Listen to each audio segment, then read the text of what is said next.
इकासा पोडा की ये दिलचस्प कहानी नस्ल दर नस्ल मुंतकिल होती आ रही है और हर बार इसमें दहशत का एक नया पहलू शामिल हो जाता है। कहा जाता था कि ये इफरीत कुदरत की पैदावार नहीं बल्कि एक बद्दुआ का नतीजा था जो कभी एक मेहरबान गांव वाले बुजुर्ग अनजूक पर पड़ी थी। अनजूक, जो अपनी हिकमत भरी आंखों और नरम लहजे के लिए मशहूर थे, एक सर्द रात अचानक गायब हो गए। जहां पहले शफकत थी, वहां अब एक ऐसा वहशियाना भूख का वजूद था जो सिर्फ इंसानी गोश्त से मुक्ति थी। बहुत से लोग इस खौफनाक रात को याद करते थे जब इफरीत ने पहली बार अपनी मौजूदगी का ऐलान किया। बर्फ से ढके गांव की खामोशी को एक चीख ने चीर डाला और चांदनी रात के साए में एक खानदान गायब हो गया। उनके पीछे सिर्फ खून के निशानात और तेज पंजों की खराशी रह गईं। कोई दिफा मजबूत ना था, कोई दीवार ऊंची ना थी जो इकासा पोडा को उसके शिकार से रोक सकती। लेकिन गांव के लोहार की बेटी कम उम्र मेरा ने इस बद्दुआ को खत्म करने का पक्का इरादा कर लिया था। मेरा के मरहूम दादा हमेशा कहा करते थे, इल्म खौफ के खिलाफ सबसे बड़ी तलवार है। इस नसीहत को याद करते हुए मेरा ने एक कदीम किताब और अपनी रोशन सब्ज आंखों में छपी हिम्मत के साथ जंगल का रुख किया। इसका दिल जंग के ढोल की तरह धड़क रहा था जब इसने वो जादुई मंत्र पढ़ा जो इफरीत की असल शक्ल को जाहिर करता था।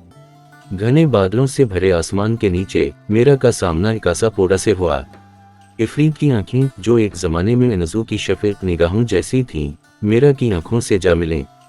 इस मुख्तसर लेकिन दिल दहला देने वाले लम्हे में मेरा ने इस इफरीत के अंदर छपी इंसानियत की झलक देखी और उसे अनजू की माजी की नेकियों और मेहरबानी की याद दिलाने लगी।